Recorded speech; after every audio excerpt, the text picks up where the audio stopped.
नमस्कार बच्चों, कैसे हैं आप सब लोग। बहुत बहुत स्वागत है आपका सबका अपने चैनल अनीता शिक्षा पर। और आज देखिए आप लोगों के लिए बहुत इम्पोर्टेंट होने वाली है आज की क्लास, क्योंकि आज हम करेंगे हाफ ईयरली एग्जामिनेशन 2021-22 का इंग्लिश सब्जेक्ट का क्लास 10th का पेपर, जो आपको इस साल जयपुर ज़िले में प्राप्त हुआ था। मैं कोशिश करूंगी कि मैं आपको कम से कम 8-10 पेपर अलग अलग डिस्ट्रिक्ट्स के इस तरह के जो हैं वो सॉल्व करवाऊं, ताकि आपकी बोर्ड के एग्ज़ाम की अच्छी से तैयारी हो सके। तो देखिए, जैसा कि हमें पता है, हमारा ये जो पेपर है ये 2 घंटे 45 मिनट का था, और मैक्सिमम मार्क्स जो हैं 48 नंबर इस पेपर पे आपको दिखाई दे रहे होंगे। बोर्ड का जो एग्ज़ाम का जो पैटर्न है वो आपका लगभग इसी तरह का आने वाला है, सिर्फ जो समय है वो वहाँ पे आपको ज़्यादा मिलेगा, और मार्क्स भी आपके वहाँ पर 80 मार्क्स का पेपर होगा। बाकी पेपर का पैटर्न यही रहेगा, इसी तरह से सेक्शंस होंगे, इसी तरह से क्वेश्चंस की जो क्रम संख्या है वो होगी। तो देखिए, पहला जो क्वेश्चन है वो सेक्शन ए जो है, जैसा कि आप स्क्रीन के ऊपर देख पा रहे हैं, आपने एग्ज़ाम भी दिया है। इसमें से देखते हैं, सबसे पहले 1 से लेकर जो 20 तक प्रश्न हैं ये सेक्शन ए में हैं, और सभी आपके एक एक नंबर के हैं। तो पहला क्वेश्चन, जैसा कि आप लोग स्क्रीन के ऊपर देख पा रहे हैं, हमें इसको पढ़ना है और इन ऑप्शंस में से हमें इसके आंसर करने हैं। तो फर्स्ट जो हमारा क्वेश्चन है वो है ये वाला, the earth dash revolve round the sun.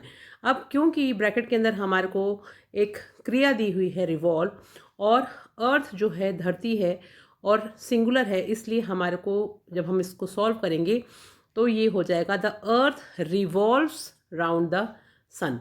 तो इसका जो सही ऑप्शन जो आंसर होगा वो होगा रिवॉल्व्स। तो ये आपका सही उत्तर है। नेक्स्ट क्वेश्चन देखिए, क्योंकि इसका मतलब है कि धरती घूमती है सूरज के चारों तरफ। नेक्स्ट क्वेश्चन देखिए, Ram dash arrive from Jaipur yesterday. अब बच्चों, जब भी हम टेंसेस करते हैं तो हमें कुछ चीज़ों का ध्यान रखना होता है, जिसके अकॉर्डिंग हम उसके ऑप्शंस भरते हैं। अब यहाँ पे दिया हुआ है राम डैश और अराइव। अराइव का मतलब होता है पहुँचना, फ्रॉम जयपुर येस्टरडे, और फ्रॉम जयपुर का मतलब है जयपुर से, और येस्टरडे का मतलब है कल। तो क्योंकि ये पुरानी बात हो चुकी है और अराइव का मतलब होता है पहुंचना, तो पूरे सेंटेंस को अगर हम बनाएंगे तो ये इस तरह से बनेगा कि Ram dash from Jaipur yesterday, यानी कि कल ही जयपुर से राम यहाँ पहुँच चुका है। क्योंकि चुका है हो गया, इसलिए यहाँ पे हैज़ अराइव्ड आएगा। तो Ram has arrived from Jaipur yesterday. Next देखिए, क्वेश्चन नंबर 3, फर्स्ट और सेकंड मैंने आपको बता दिया, थर्ड देखते हैं। The doctor said to patient take the medicine daily. तो अब आप इसको जब चेंज करेंगे, तो क्योंकि यहाँ पर ये जो बात कही जा रही है टेक द मेडिसिन डेली, ये एक सलाह दी जा रही है, तो इसलिए हम यहाँ पर सेड टू को चेंज करेंगे एडवाइस में, और ये आपको ऑलरेडी दिया हुआ है। तो यहाँ पे हो गया the doctor advice the patient dash. अब यहाँ पे ये जो डैश है, क्योंकि ये एक सलाह है तो इसको हम टू से जोड़ेंगे, तो टू वाला ऑप्शन देखते ही आप समझ जाएंगे कि यही हमारा आंसर होगा। तो to take the medicine daily, तो यहाँ पर ये जो है ये आपका ऑप्शन जो है वो यहाँ पर आप लिख देंगे, ये ऑप्शन अब आप लिख देंगे। तो ये आपका हो जाएगा the doctor advise the patient to take the medicine daily, यानी डॉक्टर ने सलाह दी मरीज को रोज दवाई लेने की। नेक्स्ट क्वेश्चन देखिए,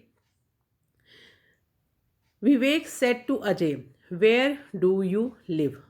विवेक ने अजय से कहा वेयर डू यू लिव, यानी तुम कहाँ रहते हो, ये क्वेश्चन है।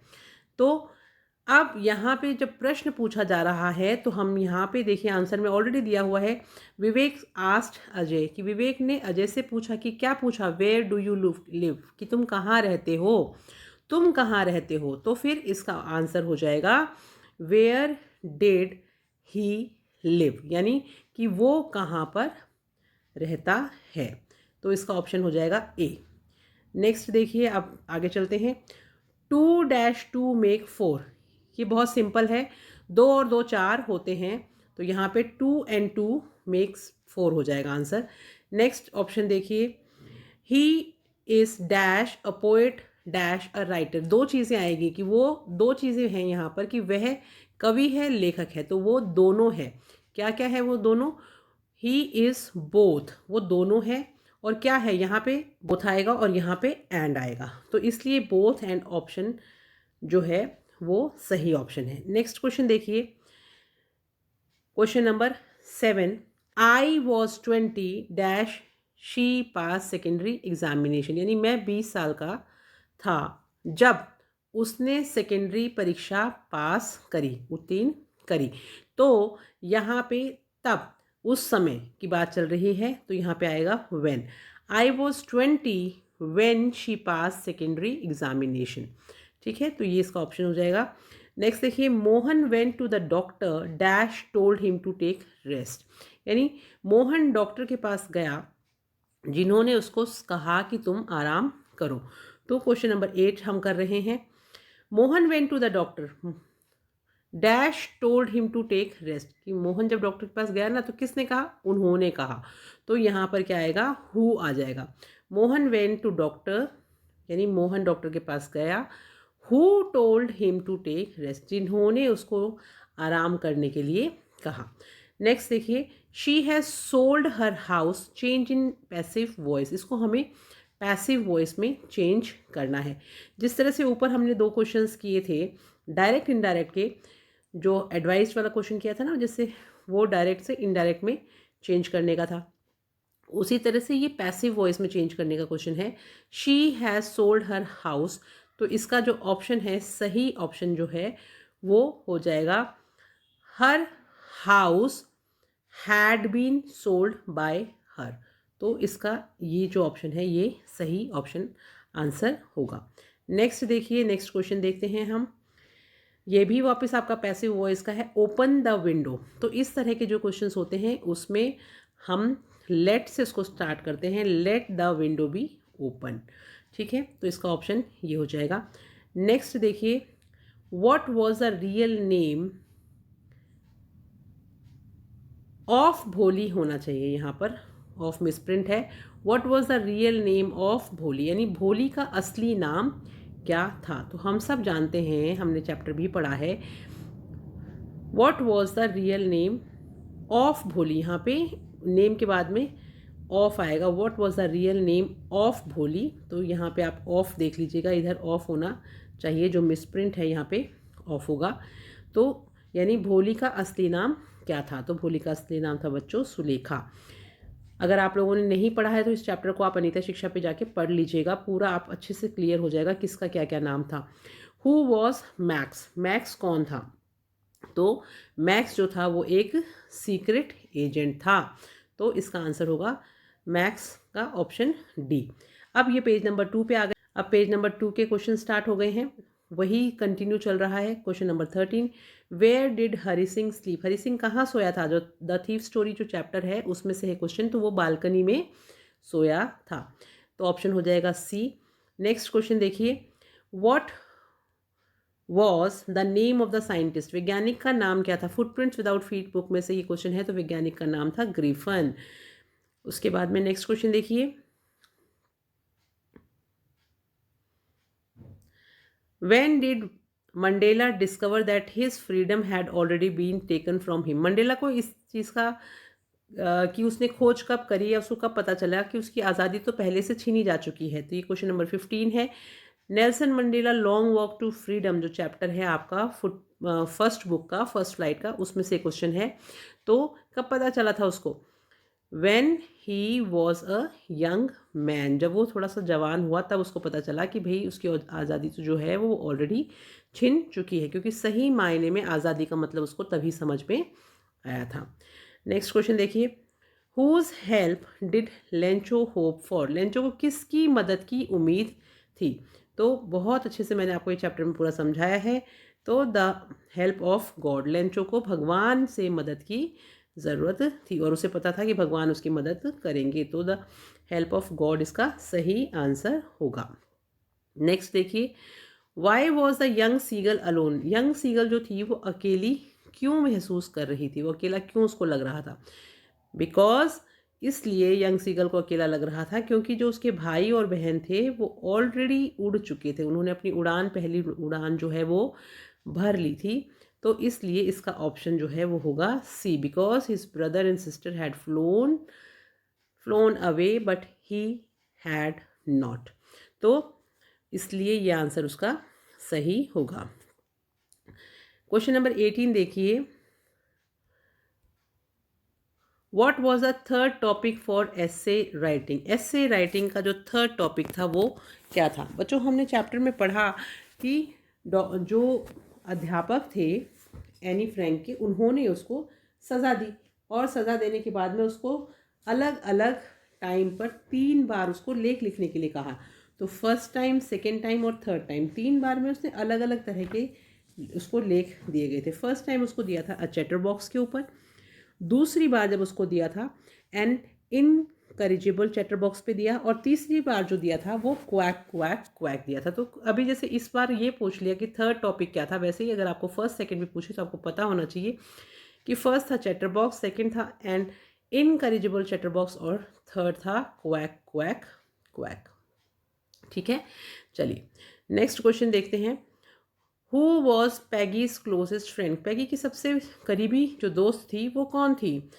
हमें सबको पता है कि वो कौन थी बच्चों। पैगी की जो मित्र थी उसका नाम था मैडी, यानी मैडलिन। मैडलिन जो थी वो पैगी की दोस्त थी। तो सही ऑप्शन क्या होगा? मैडी। What was the number of the room. उनकी जो कक्ष था 100 ड्रेसेस चैप्टर में, उस कमरे का नंबर कितना? Room number 13। तो आप याद कर लीजिएगा, अगर आपको नहीं पता तो 13 नंबर रूम था। तो इस तरह से ये 20 नंबर के जो क्वेश्चन हैं ये हमने मल्टीपल चॉइस में कंप्लीट कर लिए। अब हम करेंगे सेक्शन बी।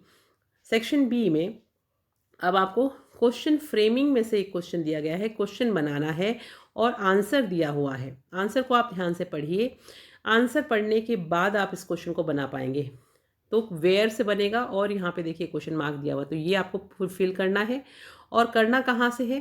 पहले आप ये जो इसका आंसर दिया हुआ है इसको पढ़ेंगे और उसके बाद में आप अपना जो क्वेश्चन है वो बनाने वाले हैं। ठीक है, Mohan is going to school now, यानी मोहन अभी विद्यालय जा रहा है। तो क्वेश्चन क्या पूछेंगे कि मोहन कहाँ जा रहा है ना? तो ये क्वेश्चन हो जाएगा where is Mohan going. Mohan कहाँ जा रहा है? तो क्वेश्चन हो जाएगा where is Mohan going. Next देखिए, हु रेड द लेटर। पत्र किसने पढ़ा।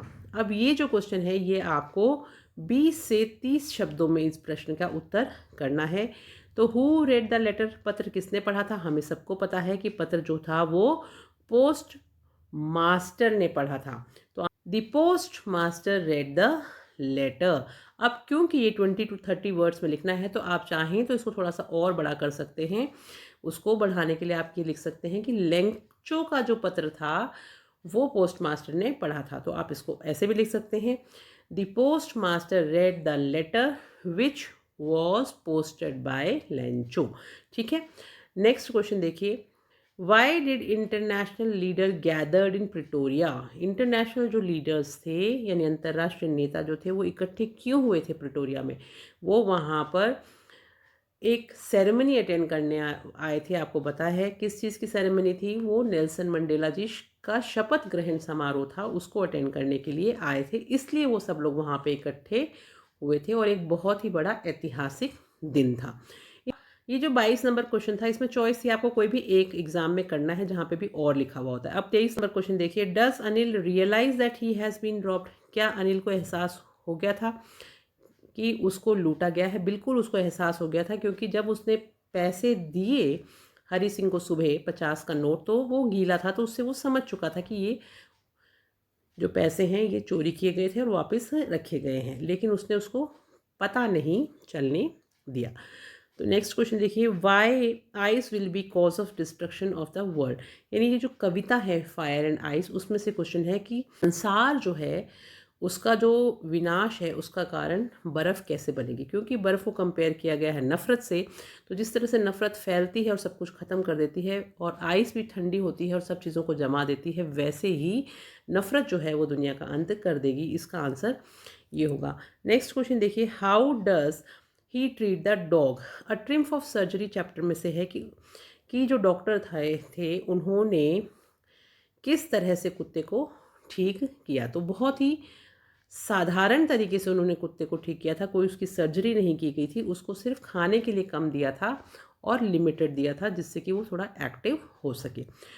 Who was Lakshmi? लक्ष्मी कौन थी? भोली चैप्टर में से बताना है आपको बच्चों। लक्ष्मी जो थी वो गाय थी भोली की, जिसको कि उसके पिताजी एक दिन ले जाते हैं और बेच के आ जाते हैं। तो who was Lakshmi? Lakshmi was cow of Bholi and one day Bholi's father took her to sell हर।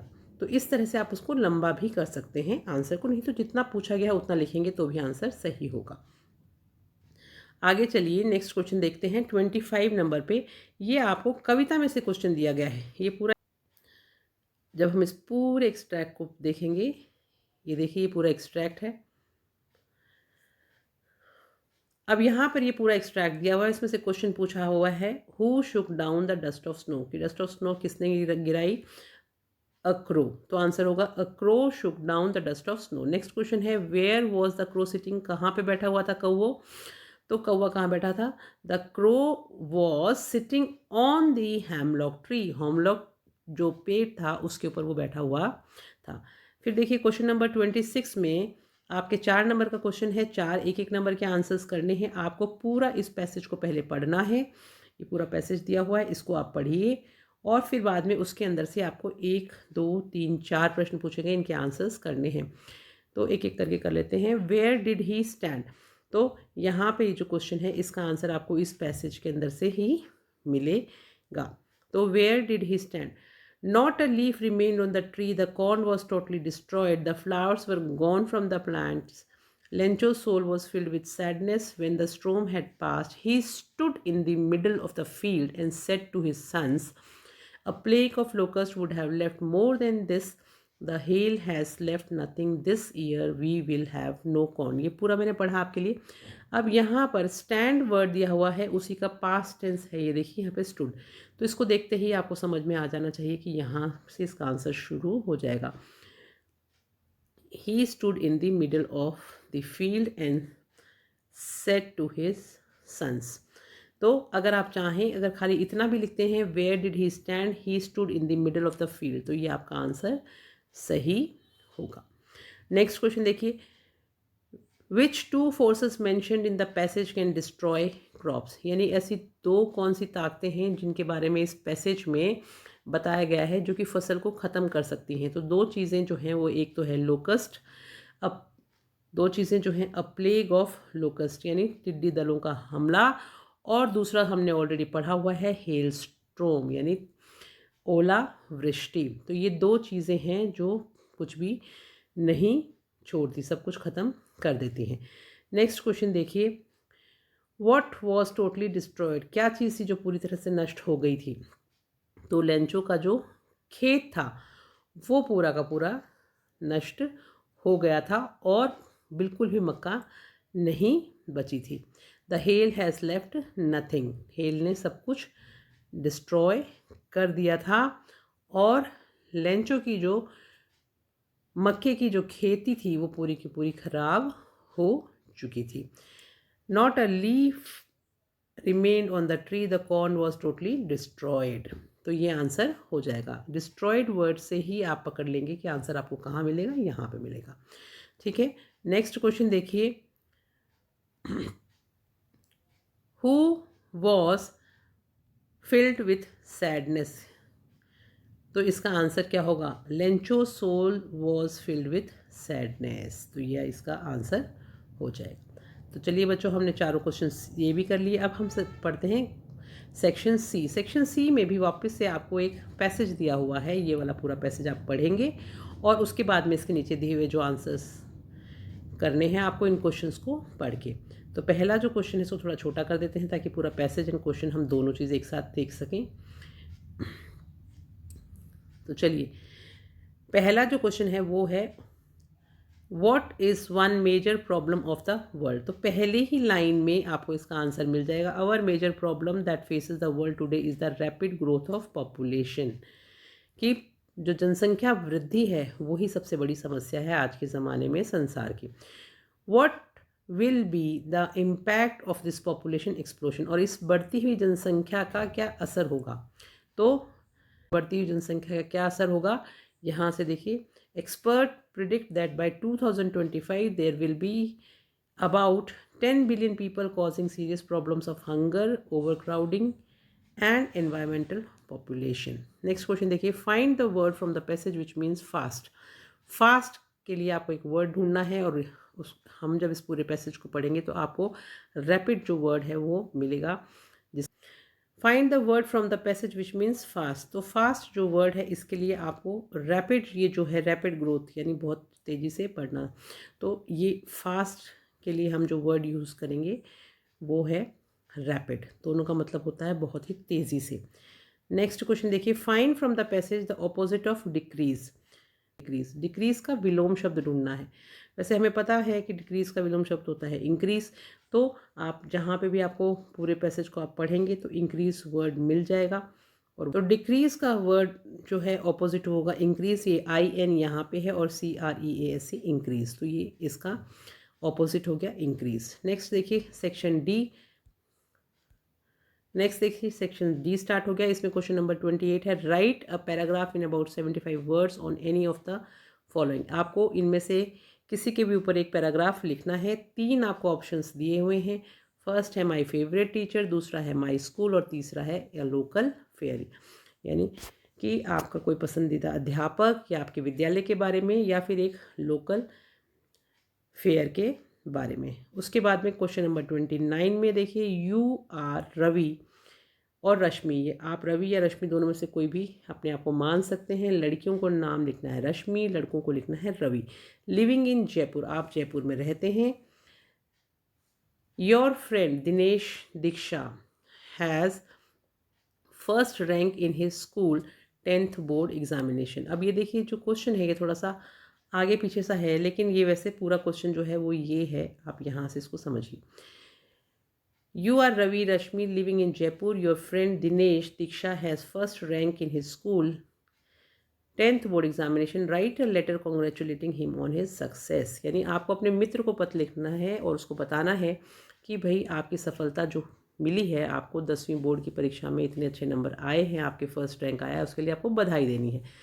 लड़कियों को रश्मि नाम लिखना है अपना, लड़कों को रवि लिखना है, और आपकी जो सहेली है या जो मित्र है जिसको आप पत्र लिख रहे हैं, लड़के लिखेंगे दिनेश, डियर दिनेश, और लड़कियां लिखेंगी डियर दीक्षा। इस तरह से आपको इस पूरे पत्र को लिखना है। चॉइस में नेक्स्ट क्वेश्चन देखिए साथ में दिया हुआ है। चॉइस में नेक्स्ट क्वेश्चन जो दिया हुआ है वो है, you are Ankita Ankur of class 10th of Adarsh Vidya Mandir Jaipur. Write a formal email to the headmaster of your school at, यहाँ पे मेल एड्रेस दिया हुआ है, requesting to arrange extra classes for English maths as the syllabus is incomplete. बच्चों ये same to same question मैंने आपको जो आपका इससे पहले वीडियो अपलोड किया था एग्ज़ाम से पहले, उसमें इसका आंसर दिया हुआ है, वहाँ से आप देख सकते हैं। हेडमास्टर को ईमेल लिखना है और उनसे ये रिक्वेस्ट करनी है कि वो एक्स्ट्रा क्लासेस अंग्रेज़ी और गणित के आपके विद्यालय में लगाएं, क्योंकि आपका अभी सिलेबस जो है वो इनकम्प्लीट है। ठीक है, तो ये क्वेश्चन अगर आप पूरा आंसर समेत देखना चाहते हैं तो पहले वाला जो वीडियो है जिसमें मैंने आपको पूरा सॉल्व पेपर बताया है, RBSC वाला मॉडल पेपर, उसमें आपको सेम टू सेम क्वेश्चन के आंसर मिल जाएगा। नेक्स्ट देखिए 30th नंबर का जो क्वेश्चन है, इसमें 2 आपको कहानियाँ दी हुई हैं, दोनों में से कोई सी भी कहानी का आप आंसर लिख सकते हैं। ये है आपके हेयर एंड टॉर्टोइस वाली कहानी, यानी कि कछुआ और खरगोश की कहानी। और ये दूसरी कहानी जो है, ये जो दूसरी कहानी है ये है आपकी एक बूढ़े किसान की जिसके 4 बेटे होते हैं और उन चारों को एक एक लकड़ी देता है तोड़ने के लिए। वो चारों आराम से तोड़ देते हैं, लेकिन जब वो पूरा का पूरा उनको बंडल देता है वो नहीं तोड़ पाते। तो इससे उनको शिक्षा मिलती है कि अगर यूनाइटेड रहोगे, अगर एक साथ रहोगे तो तुम्हें कोई नुकसान नहीं पहुंचा पाएगा, और अगर अलग अलग हो जाओगे तो कोई भी तुम्हें इन लकड़ियों की तरह तोड़ सकता है। तो दोनों कहानियों में से जो भी आपको आती हो वो आप लिख सकते हैं। आई होप आपको, तो इस तरह से हमने पूरे 30 क्वेश्चंस कर लिए हैं। आई होप आपको क्वेश्चन समझ में आ गए होंगे। अब नेक्स्ट क्लास में हम एक और मॉडल पेपर करेंगे, तब तक आप लोग पढ़ते रहिए। जस्ट नीचे मैंने इसके पूरे अपलोड कर दिए हैं, वहाँ से आप नोट भी कर सकते हैं। Thank you, have a nice day, bye bye. And जाने से पहले अपने फ्रेंड्स को ज़रूर इसको शेयर कीजिएगा।